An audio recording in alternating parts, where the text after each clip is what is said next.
I might need your help to adjust the microphone. Cue Olivia's microphone fiddle. We'll be back in half an hour. Perfect. I should just get you to adjust my microphone every time. I found a solution to your constant fiddle. That literally took 1 second, and I'm actually quite happy with... Okay, No. I'm actually quite happy with the placement. Again. She was like, I'm actually quite happy, grabs the mic. Lasted 2 seconds. Sorry. So Olivia has an automated fan, so that's the low hum. I also have a hand fan. It's 40 fucking degrees, guys. Don't come for us. That's the dog eating out there. I was going to say, is Hunter making food? No. Both children are home in bed. It is 9 p.m. at night and we are recording. Although you did say he may get up, so that's why I thought, maybe he's making a late night snack. I would not put that past him. No. I mean, go off, kid. Live your life on the weekend. Yeah. I'm a bit of a laid-back mum like that, you know. You should be. I wish my parents were more like that because, won't go there. Not laid back whatsoever in any way, shape, form, etc., and so on and so forth. Now I don't talk to them. Period. That's on self-care. Have you lost weight? I'm just wearing a crop, babe. This is how I always look. Have you fake tanned? Yes. Okay, that's probably it. Makes you look slimmer. It always does. I always feel like I've dropped 10 pounds when I put on a good fake tan. God, I haven't put fake tan on for years. Put some on. You'll look like a supermodel. Are you saying I don't? I mean, like, you'll level up your supermodel game. That's all I'm saying. Thank you. That's better. Well, anyway, my name is Georgia. And I'm Olivia. And welcome to Nurse Ratchet.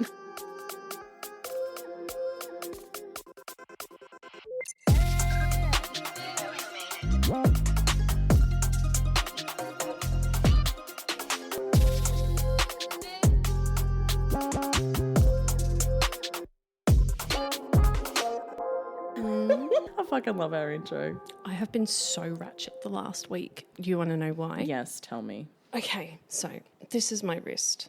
It's a lovely wrist indeed. So on Monday, me and my partner went gemstone fossicking. Where the fuck do you fossick for gemstones? Lots of places. Aww. But we went to this one place in Warrandyte and it's like a creek river thing and you're allowed to fossick or prospect for gold in it. Oh. So while we are walking to get to this creek, which we realised we could have just walked down the driveway road that we drove up instead of going through the bushes and the stream. You wanted to do true nature walking. Yeah, but we thought we had to do that according to the map. Okay, what gemstones were you looking for? Just anything we could find. And gold and stuff. Okay, so they didn't have specific types. Garnets, rubies, Ooh. some topaz, or quartz and stuff like that. Sick. So we went and I'm pretty sure I found some little diamonds.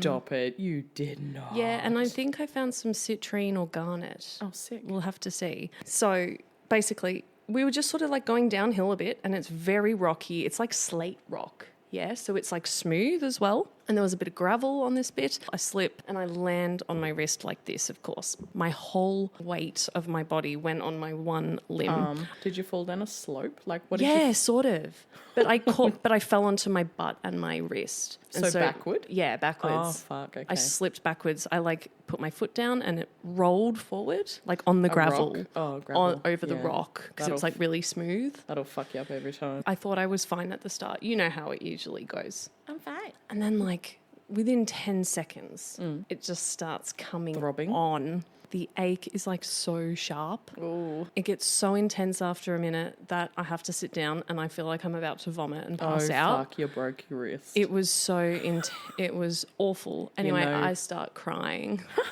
Only my eyes. Hard. Not my soul. Just my eyeballs. My eyes were crying and I was like wailing. I'm like, ah. You know when you've broken something and you go into shock. I'm still not convinced it's broken. The doctor thinks I have a scaphoid fracture, which is like this middle bone. AKA a break. Yeah, okay, a broken bone. Anyway, so I've been wearing like a compression thing on it since, and I've been taking meloxicam, and she gave me some endone, which I took yesterday because it was so painful, but it only helped for like 2 hours, and then I felt really sick. And so it's a lot is that better like today. an anti-inflammatory? Very strong anti-inflammatory. It's like one every Like a 24 Voltaren. hours. Oh, right. You know, like paracoxib? It's like that it's like strength. that. Okay. Oh, wow. I had an x-ray done yesterday and, of course, the doctor, she's like feeling my wrist and like pressing and I'm like, Does this hurt? I was like, does it hurt here? And It how hurts about everywhere, bitch. She's like That's the turning my point. arm over and over and over, and it's like probably twisting my sprained- wrist a little Like bit. sprained some muscles as well. Yeah, around so like it. all these ligaments here, like even my fingers were all puffed up. My mum recently broke her elbow. She just fell out of the car as old people do. Ankle rolled and then she fell and landed on her God. elbow, and she was like immediately. I was sweating. I was It's gonna fucking puke, man. I had to lay down, and I was like, "Did you get it X-rayed?" No.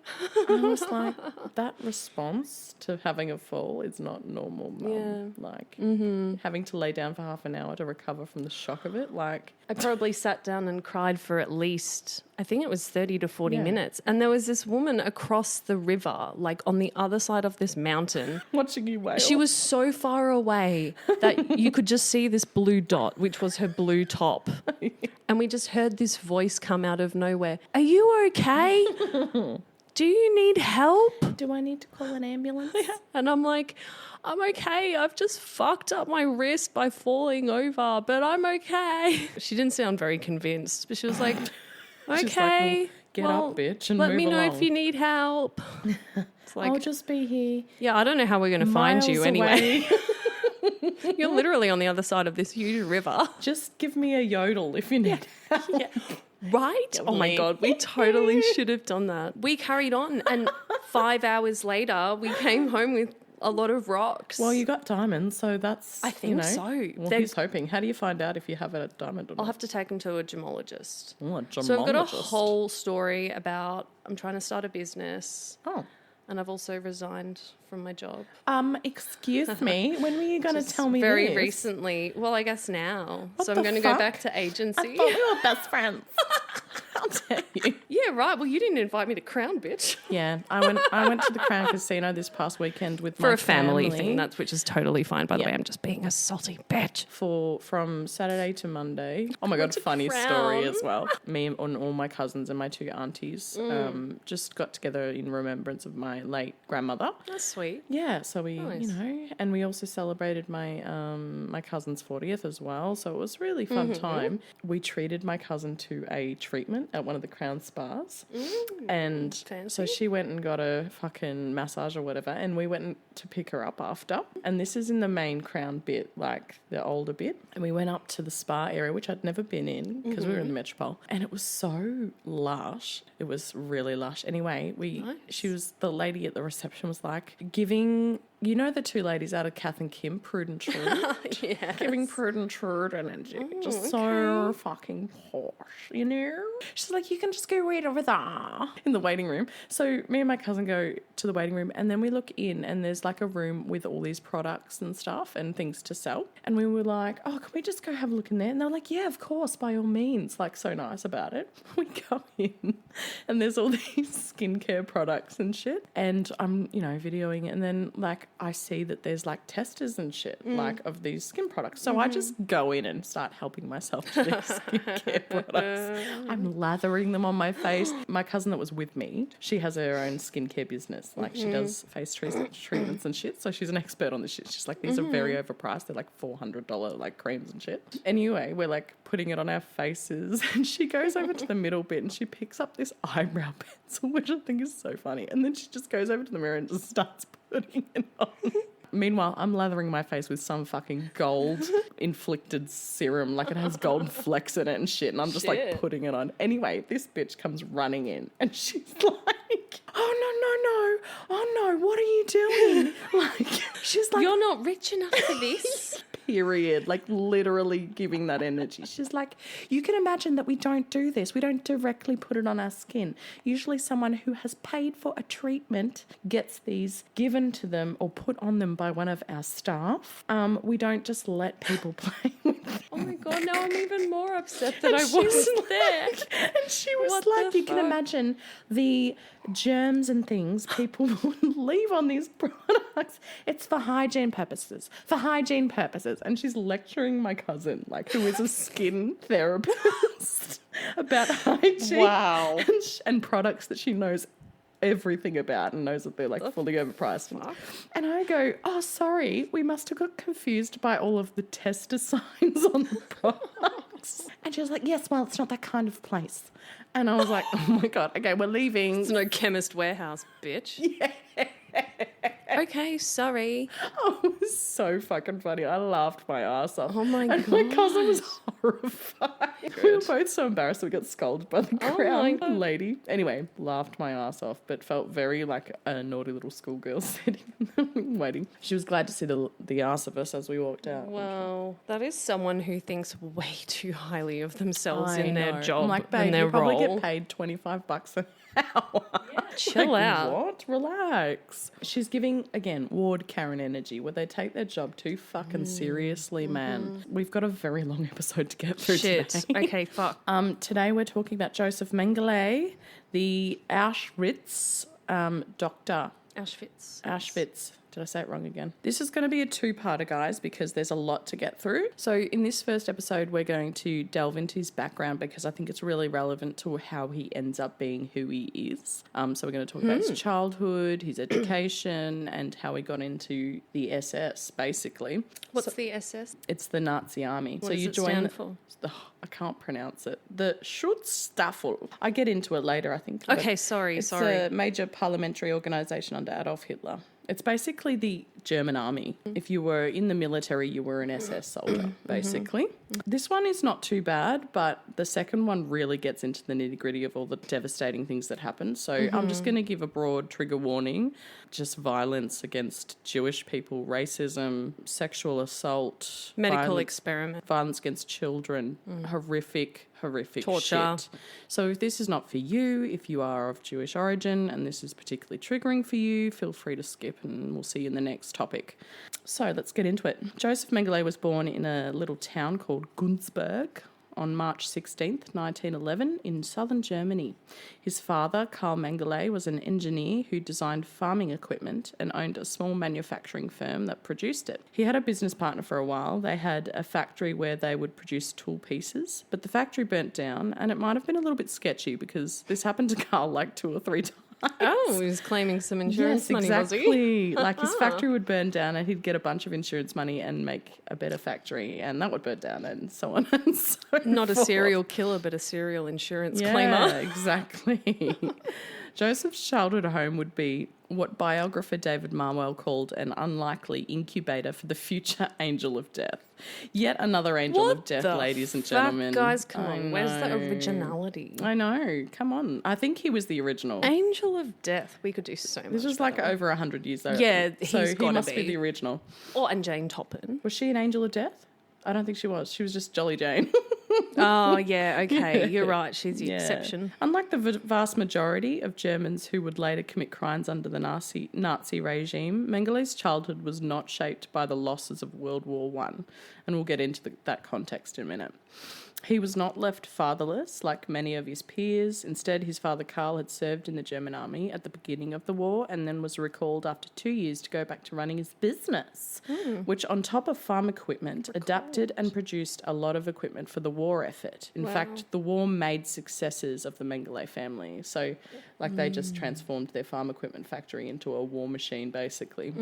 Karl's firm manufactured metal plummets used in the deployment of naval mines and 2-wheeled horse-drawn wagons to transport munitions. Right. So that the company went from employing 15 people in 1915 to 91 by the war's end. So Karl Mengele's status was on the rise and so was his family's wealth. Mengele's mother was named Walburga. Iconic. Wahlberger. It's with a W, but I assume it's pronounced Yeah, Walburga. Wobdy. She was 3 years older than her husband. Walburga came from a well-respected and well-off Günzburg family. Sorry. The pronunciation is going to be German is hilarious. a very aggressive It's so aggressive. language. It is. Very interesting. Where Joseph would describe his father as a good-natured and soft-hearted man, he'd say that his mother was extremely determined and forceful. She was a hard ass. When Karl showed up at the factory, no big deal, but when Walburga showed up, everyone was scared. Oh, I know. Walburga was a devout Catholic and a conservative, and though Joseph wouldn't end up being overly religious, he remained in the Catholic Church into adulthood. In his autobiography, Unpublished Writings, recovered after his death, Mengele would dedicate more than 100 pages to his early life. He painted a picture of a secure childhood surrounded by parents, grandparents, and household help. So he had maids, he had all his family around, everyone was lovely, his mother was a bit of a hard ass, and his dad was really kind. So good for him. Fucker. How did he turn out so fucking bad? I know. Anyway, when his mum was 31, she lost her firstborn just days after giving birth. And now a new baby was wanted more than ever. And when Joseph arrived, he took his place as the centre of the family, who doted on him. Valberga would then have 2 more sons, Karl and Alois, who shared Joseph's untroubled and uneventful childhood. Fucking hell. So he's had a better childhood than most all Germans of these at the other time. serial killers that we've talked about. Yeah, so childhood trauma is not his thing. For the early parts of his life, a nanny called Monica fulfilled the dominant maternal role, intimidating Joseph into holding fast the Catholic faith. For his parental legacy, at least, Mengele was grateful. So the same year that Joseph was born, his father Karl bought his first Benz automobile. He was very respected as a boss due to the fact that he was willing to get his hands dirty. He put in long hours, he seemed to have been like a reasonably easygoing guy, and his workers generally liked him. In 1914, when Joseph was 3, World War I broke out, which destroyed much of Western Europe. Karl's workforce had ballooned to about 30 men by this point, but the war takes Karl away from his child and business, and he spends the next 2 years serving at the front. Joseph's mother had to take over for her husband, but that actually did not go badly for the family. World War I was terrible for everyone else in Germany, but the Mengele family, like I said before, did great because under her leadership, the firm gets awarded a bunch of government contracts. As stated earlier, they start making military vehicles and carts and shit for the army. Karl returns after 2 years at the front because the firm had gotten so much bigger that the government's like, we need you to run your company rather than fighting because, like, we need all the army shit. So over the course of the war years, the Mengele family business triples in size and becomes one of the largest employers in the city of Günzburg. Gosh. So, yeah, I know. So everyone else spends World War I starving and desperate, but the Mengele family get rich as fuck. I wonder if he's just born evil. I reckon. Yeah. I reckon there has to be an element of that, for sure. When the fighting stopped, Karl's company pivoted back to the production of farming equipment, and by the early 1920s, it was the 3rd largest threshing company in Germany, so just casually pivot back to making farm equipment. So Mengele was now Günzburg's largest employer, and Joseph's family was the first family in a growing city. Of course, the 20s were good for more than just threshing.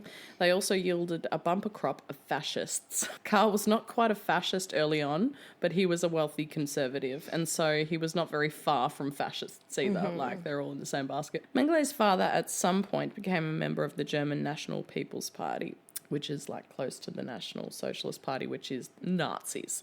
He was not then a supporter of the Nazi Party. In fact, Karl first joined the Nazi Party in May of 1933, only after it gained power, and he only did it to gain a seat on the city council. When he failed on his own attempts in 1924 and 1929. Karl Mengele's political aspirations were less ideological and more grounded in his desire to influence the local business climate. So he really didn't give a fuck about Nazi politics. He just wanted to succeed in life. And so Joseph has a happy childhood. His family tends to recall him as a sunny and fun-loving child. He liked to ride horses, and his favourite way to help out the family business was to pull company transports away from the railroad on his draft horse. How nice. He also had a nickname given to him by his friends and family, which was Beppo. Beppo, which is Italian for Giuseppe. Okay. Or Joseph. So from now on, I will be referring to him as Beppo because it just like diminishes him in every way. Yeah, anyway. true. So Beppo was a gifted student. He was never quite top of his class, but he was dedicated and was as community orientated as was pretty much normal for a German kid of his class in those days. In 1924, around the time when Joseph was 13, he joins the... Okay, this is going to be a difficult one. Großdurchjugendband. That was pretty Was that good. Which is a German version of the Boy Scouts, but make it fascist. Racist as fuck.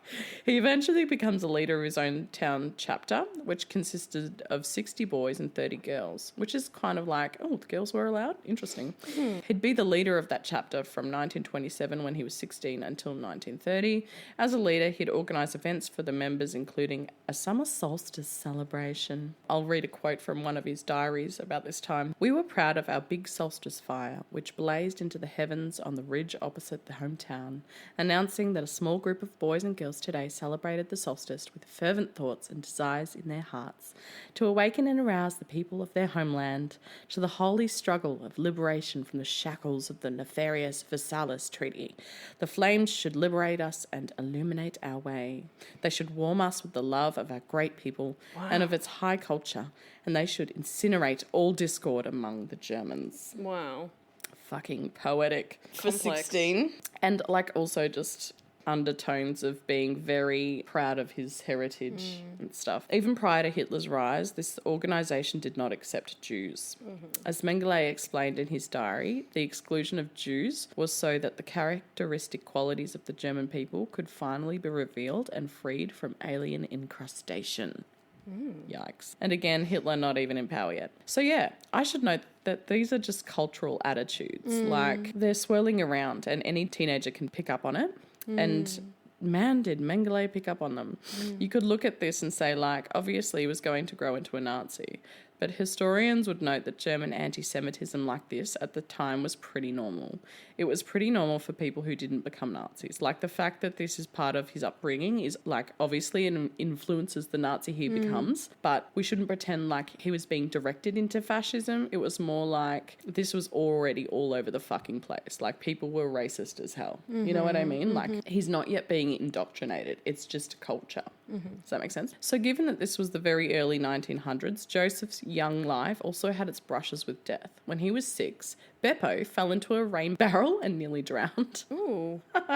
Wish he'd fucking did. Anyway, this rain barrel incident affected him for a while after because he got a case of blood poisoning, aka sepsis, and suffered a long series of illnesses leading him to getting osteomyelitis, which is a bone marrow inflammation, and nephritis, which is a kidney inflammation. So he must have got septic. Maybe he like inhaled some of the water, got some pneumonia, got septic. This, for the most part, causes him to be a really sick kid for most of his childhood. He studied at the gymnasium in Günzburg, which is what they call the high school. The gymnasium. I don't know why. A secondary school that included instruction in Latin and Greek as the basis for European culture. His performance there was at best average, earning him satisfactory marks in religion, English language, physics and history, and a deficient mark in German language, Greek, Latin and mathematics. So he was shit at math. While his behaviour was judged acceptable, teachers didn't think he put much effort into his classwork. That may have been because throughout his secondary schooling he suffered from a bunch of these infections.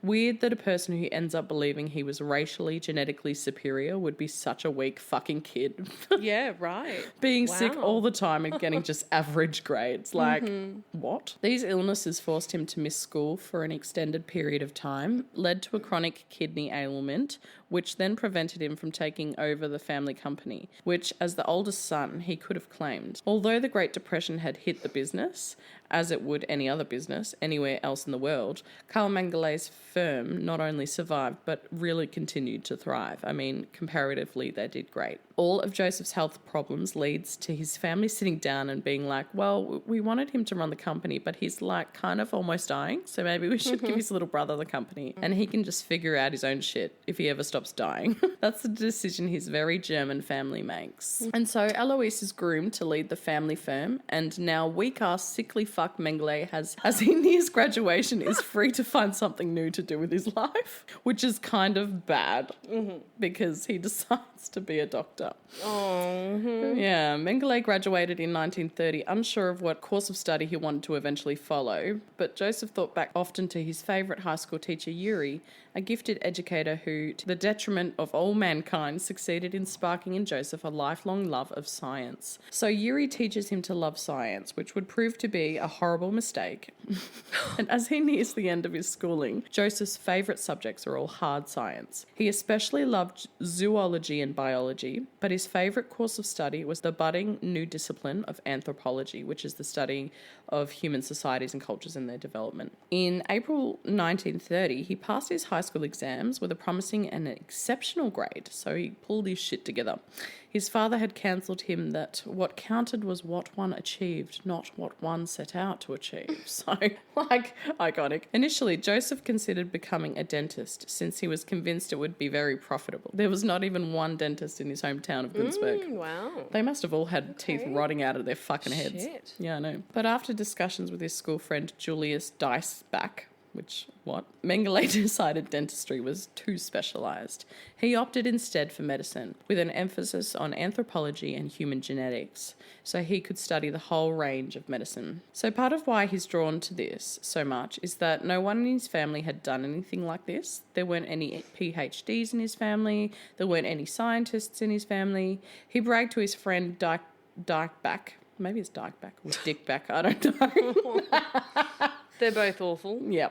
My family will be very impressed when I become the very first Mengele scientist. So he's like, he's got some drive. So people will remember your name, Mengele. You're not wrong. There is a bunch of shit he writes when he's young about how he wants people to remember his name. And, well, mission accomplished, buddy. You did it. Following graduation from high school without much of a plan, Joseph would leave home in April of 1930 to study at the Ludwig Maximilian University in Munich. By that time, Munich was already the epicenter of all things Nazi, including the Nazi Party. Little backstory on Munich. In the post-World War I chaos after 1918, the city and its rowdy beer halls offered Hitler an ideal stage and receptive audience for his dumb fuck politics. Munich was a hotbed of right-wing nationalists who opposed the Weimar Republic, which was at the time the governing power in Germany. Because of this, it was a logical place for Hitler to confound his National Socialist Party in the 1920, which is the Nazis. Once in office, Hitler bestowed 2 ideological titles on his beloved Munich, the capital of German art in 1933 and the capital of the Nazi movement in 1935. Munich, capital of art and racism. Nice. It was here that Mengele would spend his formative years, the college years. He was learning to be an adult in a world that would be fucking drenched in Nazism. In Munich, Mengele threw himself into the study of medicine and its related disciplines of human genetics and anthropology. Medicine and science soon became his passion. He'd write about it in his diaries like other people write love letters. He said, quote, I had no idea that of the many-sided natures of medicine, but the kindled flame of enthusiasm would retain its warmth, if not its brilliant luminosity forever. Quite the poet, old Beppo, isn't he? Adolf Hitler understood the importance of medicine to his plan to initiate everyone but the Aryan race and had distinct ideas about how doctors would practice in the new Germany. In an early speech before the National Socialist German You're mixing one? I am.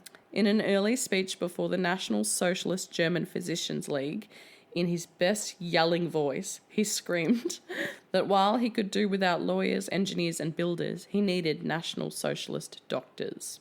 He quoted, I cannot do without you for a single day, not a single hour.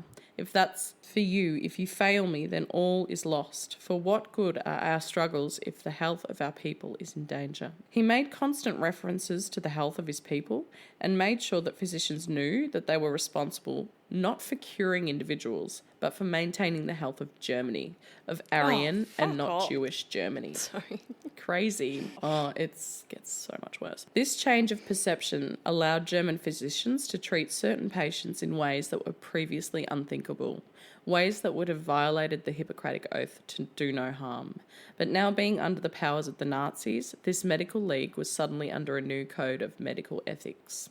He also said in one of his screamy speeches that from the first day we have made it clear that the major turnabout in the worldview of our day, an essential portion of which is vanquishing the individual through experiencing the people, the Volk, which is the people, must be the guiding principle of the morality and ethics of the medical profession. So in short, whatever was good for the people, Hitler's people, it was medically ethical. Eugenics. Wow. Yeah. This belief would only become more ingrained as time went on, as revealed in speeches where he said shit like the following, quote, the physician must abandon his old humanitarian conceptions. He has one patient, the German people. Like, what? Another quote, the individual is no more than a single cell of the whole people. The people are transcendent. They are not only the body, it is the body of art. It is the popular body which must be preserved and treated. To maintain it intact, no sacrifice is too great. Just as a doctor will not hesitate to amputate a finger to save a limb or a limb to save a life. He's just referencing the Jews there. Just amputate the Jews from the whole fucking human race, you know? On April 5th, 1933, Hitler asked the German medical profession to move with all its energy to the forefront of the race question. For those who aren't aware, the race question refers to the societal and political complexities surrounding the concept of race, including how it's defined, its historical and contemporary impact, and its role in social structures and interactions. But when we're talking about Nazi Germany, the race question was more about seeking to prove racial hygiene theories. Within weeks, Hitler's call for racial hygiene to become the primary responsibility of the physician was reflected in medical schools' curricula and hospital structures everywhere. So racial hygiene is basically breeding out a certain race. Yep. In really simple terms. This is 7 months after Hitler rises to power, but the fact that this happened so quickly, this is almost the first thing the Nazis do, which should give you an idea of the centrality the Nazis placed on this idea. It's like their whole ethos. So casual observers of the Nazi regime often accuse Hitler of being obsessed with racial purity and believing that Germans were the Aryan supermen. He's definitely a narc.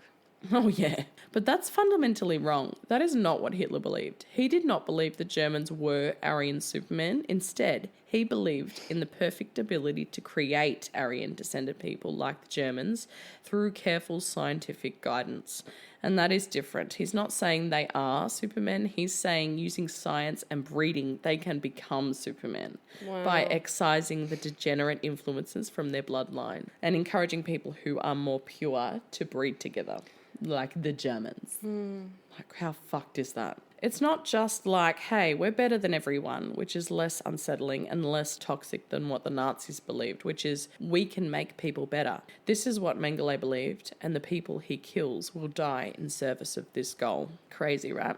It is currently about to storm outside, I think, like the wind's picking up, so hopefully. excuse all the noise. So yeah, it's important to get that right, and it's relevant to how Mengele became the monster he was, like the atmosphere he was raised in. Like, it's all very relevant. During his university years, Mengele would love one professor more than any other, as is being taught. Sounds like Voldemort. I know. His anatomy, he may as well be, fuck. Yeah. His anatomy instructor, Siegfried Mahler, the director of the university's anatomical institute. He had many favourite fucking mentors, and they were all racist as fuck, fascist as fuck. Like, Mengele would go on poetically in his diary about him, describing him as godly. Wow. Yeah. Mahler wasn't like other professors. He counselled his students that a good physician must conceive of body and soul as unity. He spoke of the majesty of death that they would encounter in their work. Rather than just memorization, he wanted his students to have a deep, almost intuitive understanding of the human body. And that came with a lot of dissection classes. Oh. Yeah. Dissection labs became another new passion for Mengele, of course. And with their introduction to Beppo, Professor Mahler may have kicked off the monster Mengele became. Like, Fucking Beppo. fucking Beppo. So Mengele's first few years in med school were characterised by a growing obsession with genetics and evolution, obviously. The men who tutored him first in Munich and then in Frankfurt believed modern society and social justice movements had corrupted the purity of Darwinian evolution. Fuck off. Like, come on. So dumb. You're taking like a really good evolutionary theory and just fucking Pissing on it. Yeah, pissing on it, exactly. Shitting on it, even. They essentially believed that Jews believed in socialism, which was part of an insidious Jewish plot. Because if you believe all this shit about race science, then doing stuff like feeding the starving and putting the homeless in housing is essentially weakening the bloodline of the Germans by allowing those people to persist and breed. How dare you be kind to other people? Fucked. And so in their eyes... How dare you be kind? Yeah, it's an attempt What the fuck? I know. And so in their eyes, it's an attempt to betray Germany for the next war. That was the Nazi mindset. Jewish people were socialists. They believed in helping one another and breeding just 'cause. And that was a strategy to weaken the German army in the next war. Isn't that fucked? Crazy. Another one of Joseph's medical mentors was Dr. Ernest Rudin, who was a prominent backer of the idea that doctors should proactively destroy what he called life devoid of value. Yeah. Excuse me. Who are you to determine what life is devoid of value, firstly? This would evolve into the Nazi concept of life unworthy of life, which basically is the mindset that led to the Holocaust. It's just amazing how they all think that they are worthy of life. That's crazy, and they're so hypocritical. Like, hello. You're saying that all these people are not. Yeah. And yet, what makes you worthy of life? What Nothing. Fucking Mengele was a sickly delusional. kid. He was dumb as fuck, They're and he delusional. thought that he was like of superior race than Jewish absolutely. people. Like, anyway. He absolutely thought they were superior. I know. Fucking hell. And then there's Hitler, who's trying to breed like a race of Aryan supermen who are blue-eyed, blonde-haired, and he's a fucking dark-haired, like short, stocky looking, fugly ass man. And it's like, how are you superior then? Like, Doesn't make any sense. Make it make sense, please. Anyway. It's like a totally, delusional, grandiose belief about themselves that they're just so much higher than everyone else. It's a fucked power play, yeah. Yeah. Oh my God. Rudin will go on to author the first Nazi compulsory sterilisation laws, which were instituted in July of 1933. Isn't that fucked? Compulsory sterilisation. 1930. I know. Not long ago. No, not at all. Not at all. This was not long ago, friends. This is not even 100 years ago yet. Yeah.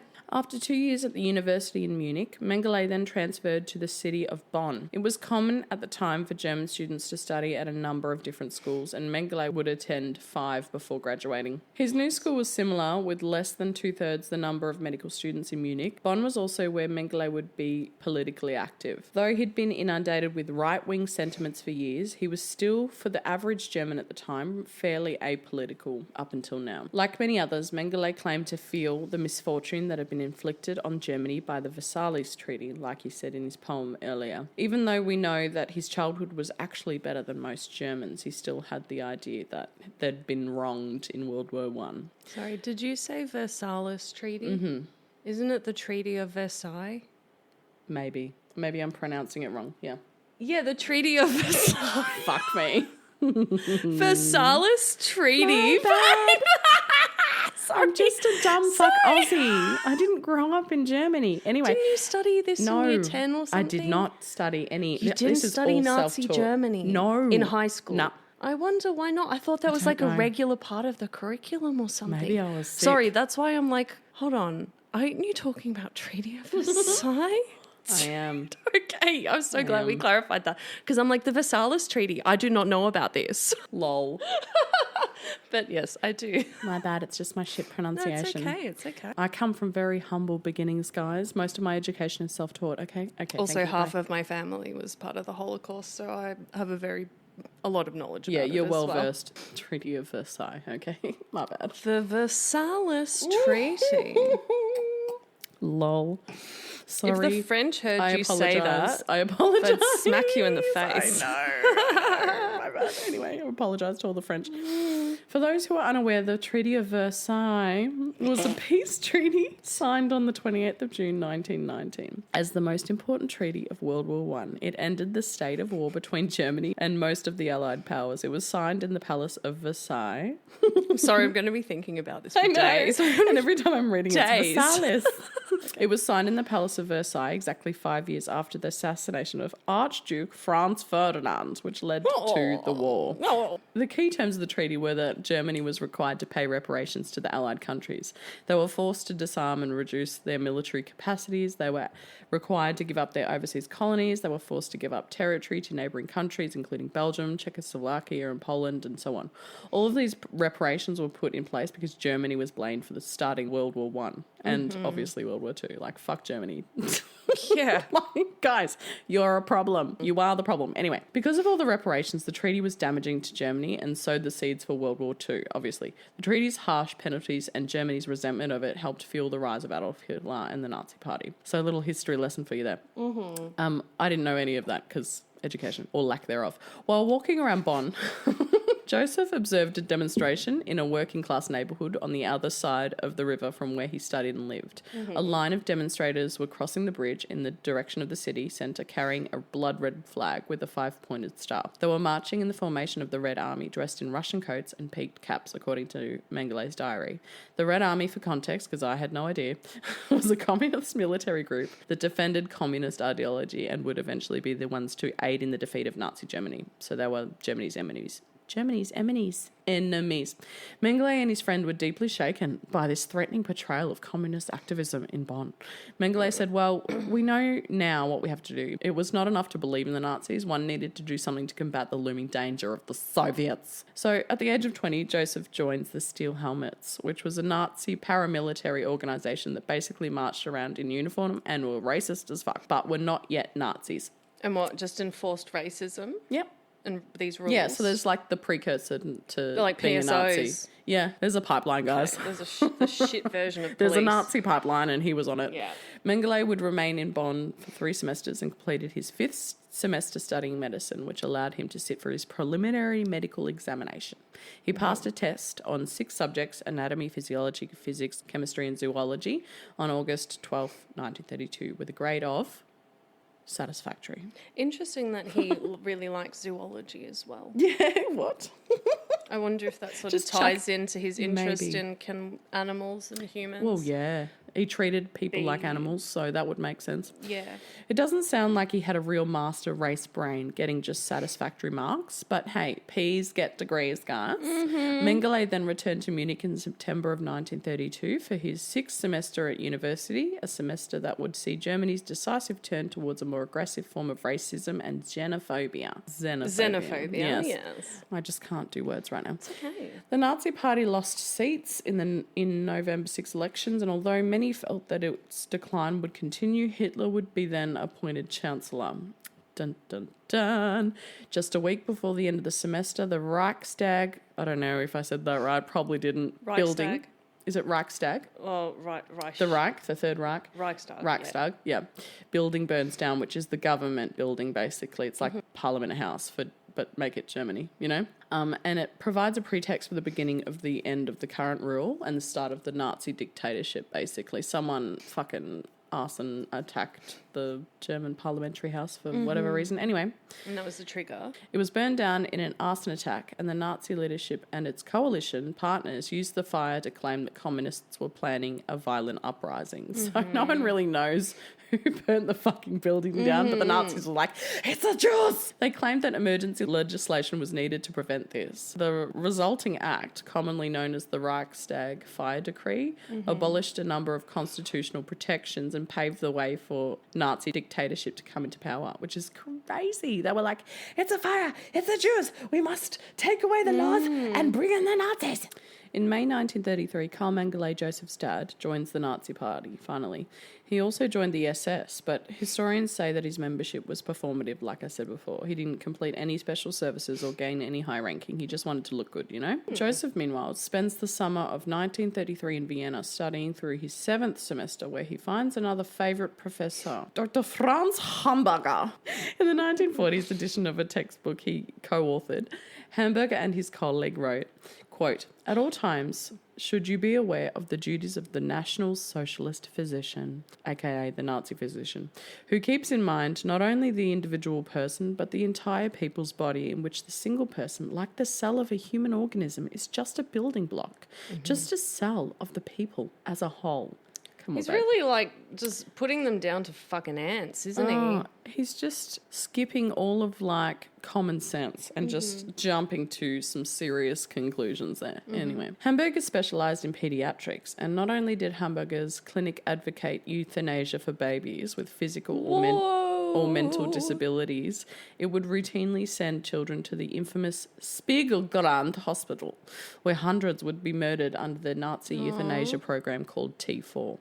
Whoa. Yeah, fucked. T4? I know. I don't know much about that. We didn't go into it. Okay. It was during this time, perhaps not coincidentally, that Mengele developed an interest in twins. In autumn of 1933, Mengele again returned to Munich, where in addition to medicine, he began to study anthropology under the prominent anthropologist Theodor Mollison, who became his supervisor and mentor, a position literally translated from German to English as Dr. Father. He's Dr. Father, Mollison. Gross. So weird. Dr. Father, the pediatrician. Who wants to murder kids because Ew. they have disabilities? Get fucked, Mollison. Anyway, Mollison had been contributing to the field of anthropology for decades, and his passion project was studying blood as a means for identifying its owner's race. In 1934, Mollison would write, "The false claim of the equality of all people, which has been passed on to us for centuries and which nobody really believes," questionable, provided the pretext to support the inferior and to drag down the superior. Get fucked. Now, under Nazi leadership, everything that Mengele was studying was not only ethically redefined, it had enormous political consequences that could open doors for him. As a doctor, he could be on the front lines of the racial war at the heart of the Nazi worldview. For the next 4 semesters, Mengele would continue learning about childbirth, orthopedics, and surgery, and his hours with Mollison made up 2/3 of his courses. For the subject of his dissertation, Mengele selected a topic that was in line with everything he had been learning about medicine by the Nazis. The project would be called Racial Morphological Examination of the Anterior Section of the Lower Jaw among 4 racial groups. And in it, he describes a complete picture of the racial differences that emerge in the front section of the lower jaw.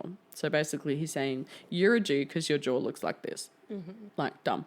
Anyway, Mengele's research involved the careful examination of 122 lower jaws originating from 6 different racial groups, which were part of the university's anthropological collection. Which, like, where the fuck did you get all these lower fucking jaws? What do you think? Sus. Don't be suspicious. Don't be suspicious. But seriously, where did you get all the... This was before the Holocaust. I don't know. I don't know. Crazy. Black market. Slaves. I don't know. He wrote, the jaws of examined racial groups indicate in their front sections such distinct differences that they permit one to distinguish between the races. People didn't believe it, and it didn't have any kind of like... Sounds like bullshit. Yeah, it was bullshit, and even the Germans were called bullshit. They were like, this is kind of hard to believe. Anyway, with the successful completion and passing of his exams, Mengele was awarded a Doctor of Philosophy on November 13, 1935 at the age of 24. Wow. Then in the summer of 1936, Mengele successfully passed the state examination in medicine in Munich. His next requirement was to complete a 1-year internship, which he did, from September through to December in 1936 at the University Medical Clinic in Leipzig. And then beginning on January 1st, 1937 in Frankfurt at the University Institute for Hereditary Biology and Racial Hygiene, which was actually just a uni for eugenics. Crazy. Like they had a university for racial hygiene. It was all just so fucking normalised. Eugenics is a study of how to arrange reproduction within a human population to increase the occurrence of heritable characteristics regarded as desirable. So breeding out bad, breeding in good. The University of Frankfurt was the home of a man who played an extraordinarily important role in Mengele's continual development as a piece of shit in his intellectual and professional life. His name was Baron Ottmar von Verschuur.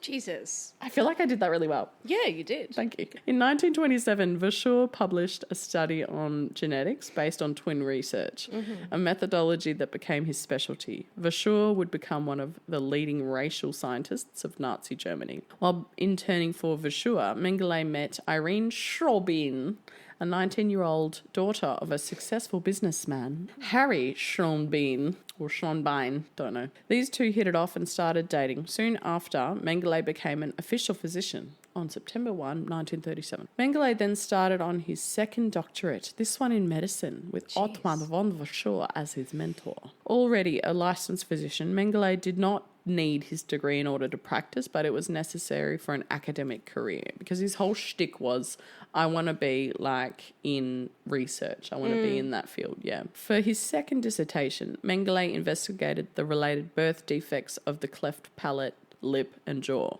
malformations that had emerged as particularly interesting to German racial scientists since new surgical intervention could correct them cosmetically, hiding a trait that would have otherwise marked a person as racially compromised. Interesting, hey? Meanwhile, the Nazis started taking applications for the Nazi Party membership in 1937. People flocked to join the new parties, like when they opened, so some higher-ups saw this influx as a threat to the party's ideological purity. To fight the watering down of the Nazi Party, the party decided in April of 1933 to impose a ban on new members for an undetermined period of time, except for Hitler Youth, who had been basically indoctrinated to become SS soldiers. So there were some that were like raised up to be SS. When they finally decided to relax the ban in 1937, new members applied in droves. One of them was Josef Mengele. His application was accepted in May of 1938. So he's officially a Nazi, guys. He made it. I wonder why he wanted to apply. Hitler embodied everything that he believed, so he was going to fucking join at some point. Like, it was just a big movement as well. So it was everywhere. So he's just been scooped up in this whole thing like everyone else, really. Yep. Despite having a normal... Yep.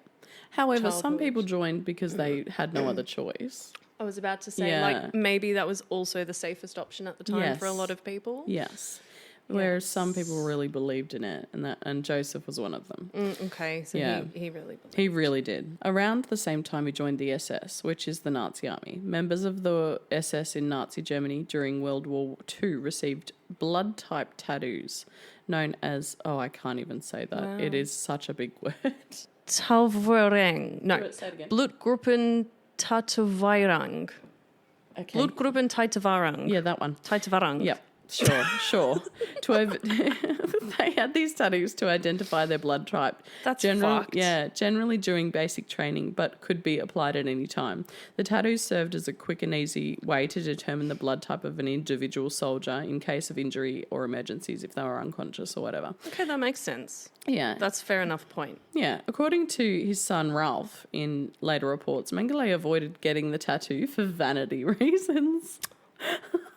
Doesn't want his Not sure how he managed that. Anyway. body defaced. or something. But this is relevant to him not getting captured at the end of the war, as we will see in part 2, because he didn't have the tattoo. How the fuck did he get away with not Oh my God, having it's one? infuriating. Anyway, Mengele then submitted and defended his second dissertation in the summer of 1938, and people liked this one. This was the cleft palate one, and they were like, yes, we're going to use this to make laws. So the paper would be published a year later in a distinguished journal, the Journal for Human Hereditary and Constitution Theory. This stayed available for years after the war ended, even as late as 1970. It was in journals. Fuck off. Shit. Mengele's work was referenced in a Japanese publication on oral cleft palates in 1972.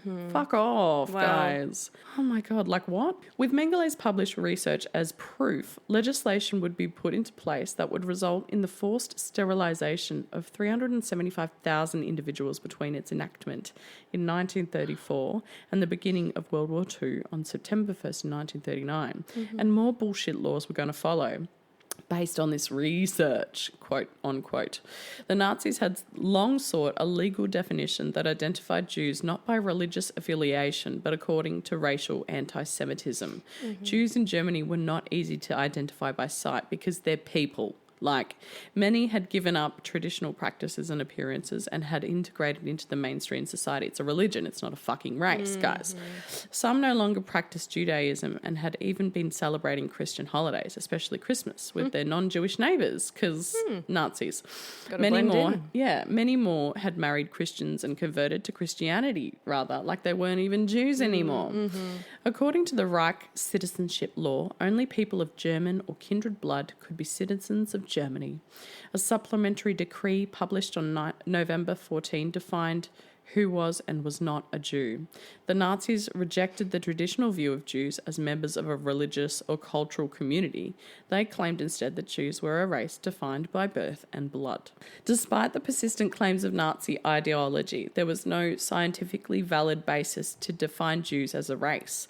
Nazi legislators looked, therefore, to family genealogy to define the race, which is where Joseph's research played a part in justifying this bullshit.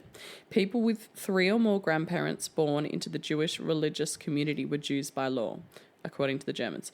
Grandparents born into a Jewish religious community were considered racially Jewish. Their racial status passed to their children and grandchildren.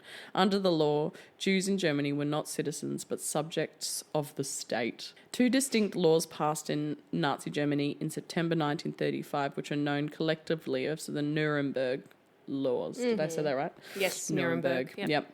The Reich citizenship law and the law for the protection of German blood and German honour. They would provide the legal framework for the systematic persecution of Jews in Germany. Wow. They would lead to the fucking Holocaust. Yeah. The second Nuremberg law, the law for the protection of German blood and German honour, banned marriage between Jews and non-Jewish Germans. It also criminalised sexual relations between them. These relationships were labelled as race defilement. Wow. They also prohibited the marriage of a healthy person to anyone who had a hereditary condition. So that's like where the sterilisation shit comes in, including those with oral clefts, using Joseph's research as a basis for the law. Man, fucking hell. If you have a cleft palate, you can't even get fucking married. I know. Like, fuck. Damn. In 1936, modification of this law also prohibited marriage between healthy individuals and those who had already been sterilised under the legislation. So it's like not even about breeding anymore. It's just like controlling your life. Like if you're sterilised, why can't you get married? Because obviously that person that you're trying to marry could be breeding with someone else maybe. Yeah, what if they want kids that are going to be pure Germans? Yeah. In June of 1938, Otmar von Verschoor hires Mengele as a permanent assistant, saying in his letter of recommendation that he had distinguished himself through extraordinary achievements. He's such a distinguished gentleman. Wow. There Mengele would continue his research, doing the same thing for cleft palates with congenital heart defects. He also extended his work to the state by preparing expert opinions for health courts, which had been created to enforce the Nuremberg laws. Mengele conducted examinations and rendered judgments about an individual's paternity and racial acceptability. Weirdly enough, Mengele's judgment was on average more beneficial to those examined than the experts doing the same job. Because Mengele would often find that the examinee was not a race other than German. Like he'd be like, oh, nah, he's fine, he's not a Jew, let him go. Like, but he was, because he was dumb as fuck. He was a dumb fuck. And that also proves that you can't tell if someone's Jewish or not just by looking at them. Correct. Absolutely. Or German or not. Yeah. So fucking weird that this actually happened. This was actually That's wild. Imagine being forced to go down to some government office to some bullshit doctor so that they could take a look at you, take some measurements, check your chin, look at your palate and think they determined what your race was. It's ridiculous when you put it that way. Yeah. And if it was the wrong race, you don't get to get married or worse, end up at a concentration camp, or sterilised. In the fall of 1939, Irene, that girl Mengele met in Leipzig, would start the steps she needed to take to become the wife of an SS member. It was a whole entire process. You don't just get to marry a fucking SS officer. You had to be of pure Aryan race. Wow. She had to, of course, because they lived in this absurd and insane bizarro land, review her family history and her own racial and physical, suitability, as well as to get 2 letters of recommendation for people she knew. You need references, bitch. Give me some references. Where are your German letters? To get 2 letters of recommendation. You need references to get married. Yeah. From people she knew that thought she was in fact a good German girlie. The questionnaire contained a number of questions with binary choices, making clear the ideal qualities expected of an SS bride.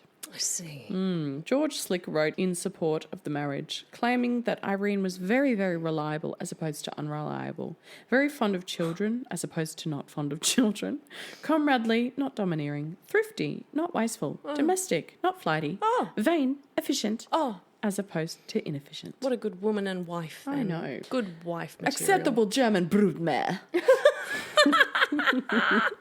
Except she wasn't. He described Irene as well above the average in intellect and a model for every German girl in terms of spirit and character, for fuck's sake. Yeah.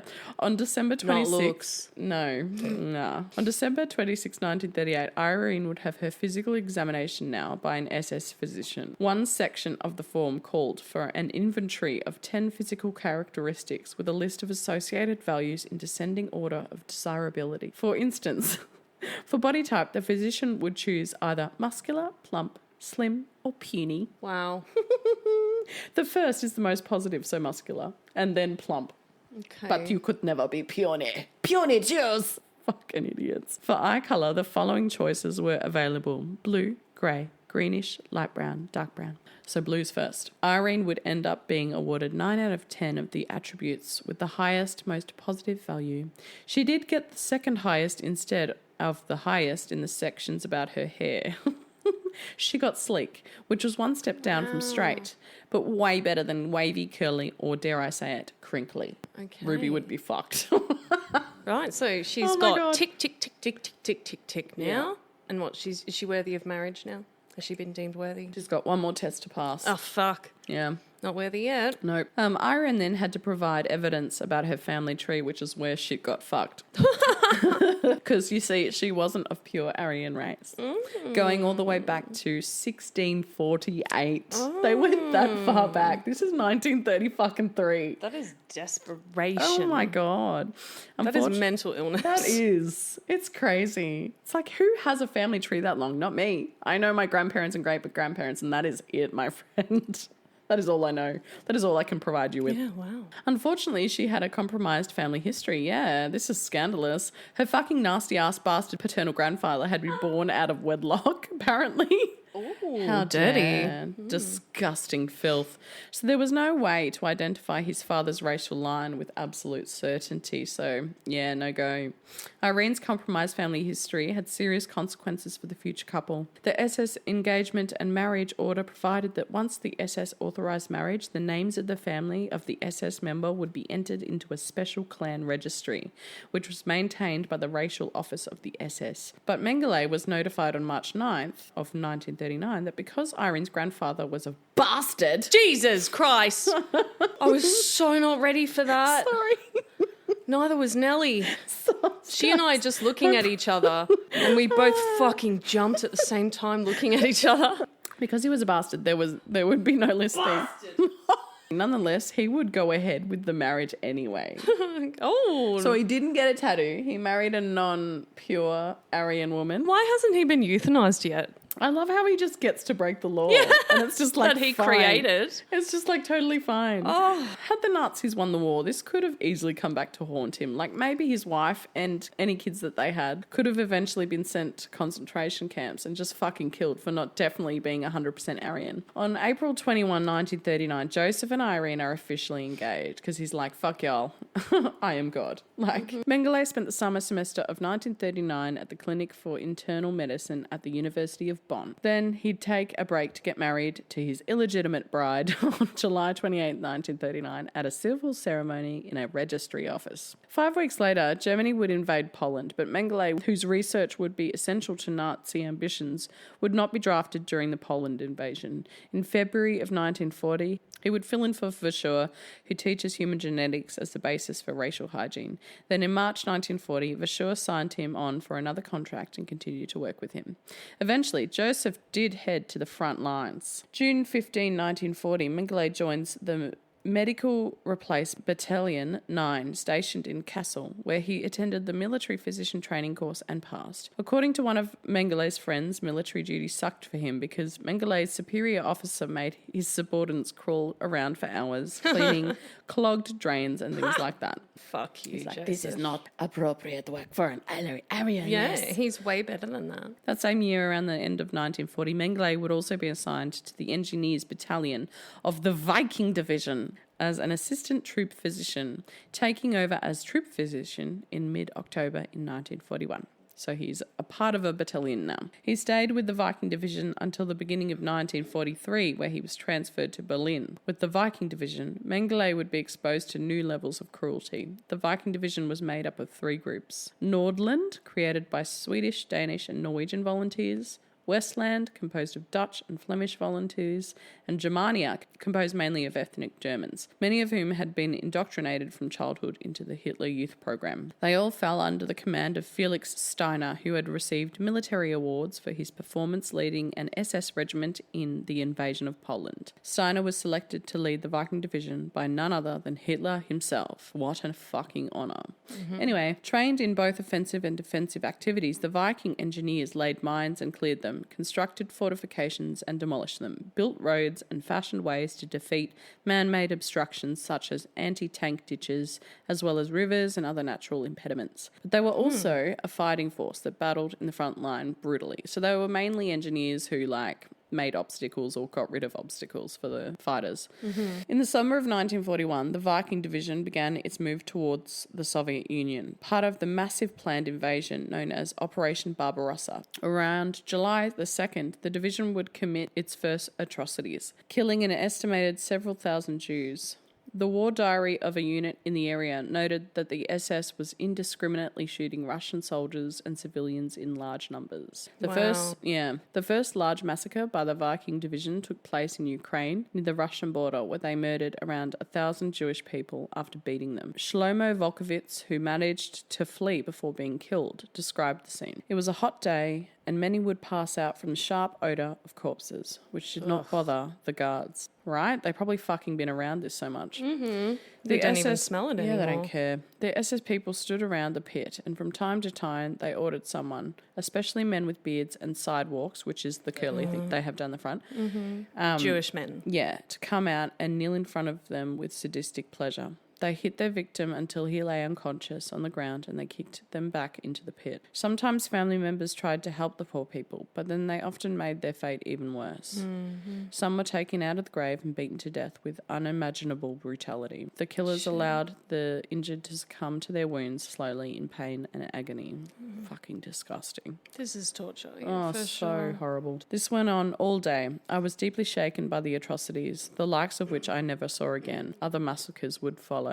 Witnesses also reported multiple incidents of rape by the Viking Division. Of course that happened. It was World War II. Of course, there were incidents of rape, as we've all learned. And it's literally like officers, male officers, and of course they're Jewish do women, stuff like that. And although there's no evidence that Mengele himself participated in any of these crimes directly, he certainly knew about them, and he spent 2 years steeped in this environment of cruelty and bloodshed, hardening him to it. On July 14th, 1941, Mengele would even receive the Iron Cross, second class, along with other division members. Oh, what an honour. In a letter dated August 15, Irene, his wife, bragged to a friend, "Now my husband finally has his longed-for deployment. He is in Ukraine, I must assume, in all of that heat. In the very first days, he already received the EK2, which is the fucking cross. The hardships must be incredible. Yet their enthusiasm finally to be in battle, and especially against their hereditary enemy, can find no end." Anyway,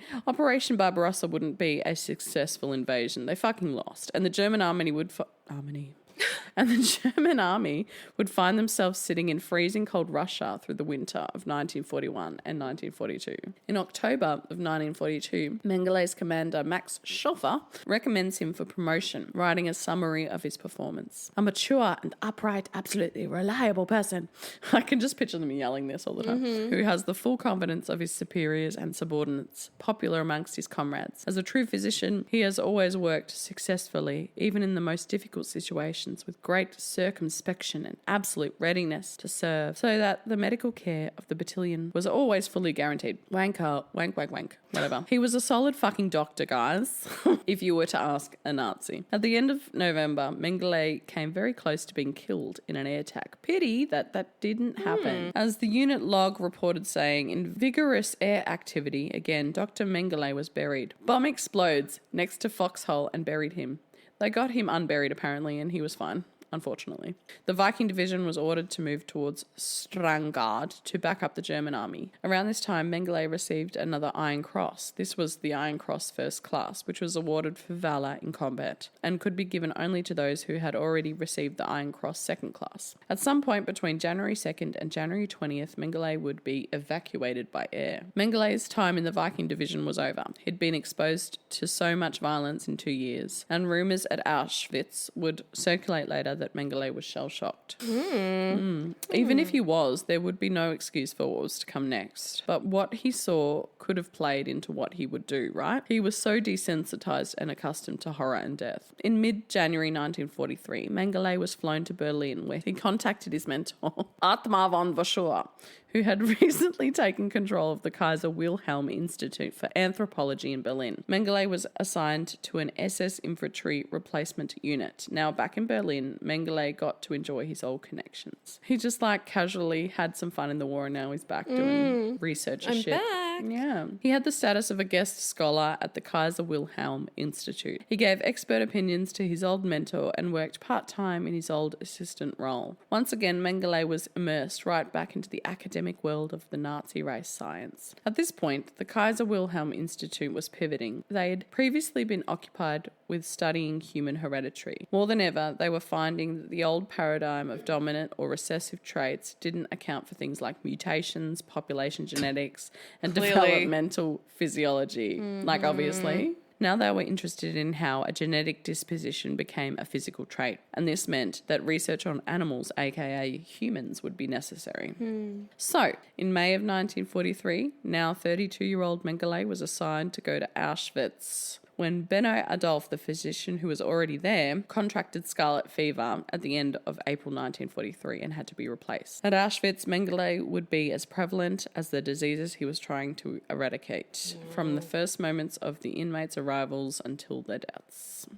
And that is the end of part 1, guys. Nice. Holy fuck! I'm really keen to hear the rest of it I already. know. It's gonna get wild, guys. It's gonna get fucking hectic. So complicated. I know. Yeah, I guess it doesn't really make sense to me. I wonder if he was brought up in such a way that, I don't know, maybe he was brought up in a way that, yeah, like he had a great childhood, but because he didn't have so many boundaries or strictness or that his family didn't struggle, maybe it was, I don't know, when he was older, he found it like easier to fall into something because he wanted an identity maybe. You know, because some people that have a really strict childhood growing up, they sort of go off the rails a little bit when they But he didn't seem to do that. He just went, he did everything right. He went to, well, according to Germans, he went to uni, he got his education, he was like, in German eyes, he was an upstanding fucking citizen. Like, he was doing really well. But I wonder if he like felt lost and that's why he joined. He definitely had a drive to be the most like impressive person he could be, like, and he really wanted to make his family proud, I'm sure, as all Germans do, but I honestly think it was just a really unfortunate pipeline from being like raised up in a fairly racist culture into the Nazis coming into power and their focus on race science and stuff, and him being interested in medicine. It was just like, it just fucking snowballed, didn't it? Snowballed from there, and then he became a soldier, got desensitized to death, and then he ended up in Auschwitz. The war probably changed him a lot, for sure. Yeah, definitely. Yeah. But it never really, from all my research, there was no mention of him being a kind, compassionate person or having any empathy or anything like that. Being kind to his siblings or anything like that. So, like, maybe he wasn't mean or a bully or anything. I think he lacked any kind of empathy. I think maybe he has psychopathic tendencies, probably. I think he does. Yeah, you'll see later in part 2, he found it very easy to send people to the gas chambers and make selections. He was one of the main guys. Left, right. Yeah, we'll get into it in part 2, but like people would say that he found it really easy to do that, and people who found it really difficult, other SS soldiers, would ask him for advice because he was so cold-hearted about it and even like, how happy. do you do it? Yeah. People would describe him as just smiling his way through the fucking camp. That's him in the middle there with some other SS soldiers. That's him smiling. Fucking asshole. Anyway, disgusting, foul. And it's only going to get worse, guys. So brace yourselves, hold on to your butts, and join us for part 2. Anything else you want to say before we wrap this up, Queen? I guess so. You know the hamburger man? Yeah. Hamburger. Jag ser inte en burger. Jag vill inte börja den burger. Hamburger. Jag vill inte börja den hamburger. Hamburger. Jag vill inte börja den burger. German accent. That is from the Pink Panther movie. What's his name with Steve? Steve Martin. That's one. That's the one. That is what I sound like. I'm trying to do a German accent and I sound like a French person. Anyway, it's fine. I don't give a fuck. I'm happy to mispronounce the German fucking Hamburger. Hamburger. Thank you for listening. I hope you enjoyed this episode. All of us Just wish constant pain. Olivia a happy healing process. Thank you. By the next episode, I'm sure we'll get an answer whether you've got a fracture or not. Oh, yeah. I'm hoping the doctor will call by Monday. So, yeah. I'm surprised I didn't put a back slab on it or some shit. Well, she recommended I make my own one at home. What the fuck? I don't know. She's like, put a rod in it. Put a metal rod in it. Are you good?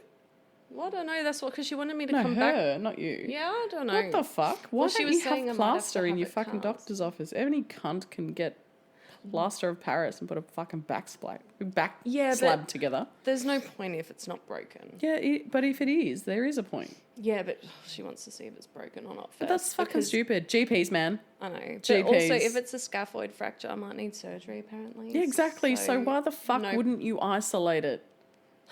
Oh my don't God. know, man. Jesus Christ. I don't know. Not cool, not cool. It's okay. I once broke my foot and a GP said, it's not breaking because you're walking on it. I'm like, I kind of have to walk on it to get the fuck around. So Yeah. can you x-ray it, please? I'm just walking through the pain. Well, I would err on the side of caution if I was a doctor. But Yeah. that's just me. Yeah, but then the insurance companies and Medicare would be coming back to you saying, why didn't you put a cast on this person before you even did an x-ray? Do you know what I mean? I don't know. I if think would that's do what that, they because do, right? You could easily rationalise that and say for True. safety purposes. The end. Anyway, thanks for listening. Follow the Instagram. Send us your nursing nightmare fuels to nurseratchetpodcast@gmail.com. And we love you and we'll see you in the next episode, and keep it ratchet, but not so ratchet that you become a fucking Nazi German doctor and contribute to the wiping out of hundreds and thousands of people just Millions. for no reason whatsoever other than you Millions. have some dumb fuck theory about, racial hygiene Purity. and eugenics. Yeah, when you're not even pure yourself and you're a fucking sick child and, Purity not doesn't even fucking great exist. at math. Like, fuck y'all. Anyway. Like, purity doesn't exist. No, it doesn't. Literally. No, I think Even we've gathered nature. that. Nothing is 100% pure. Yeah. Even diamonds have inclusions, eh? Diamonds are a girl's best friend. Okay, bye. Bye.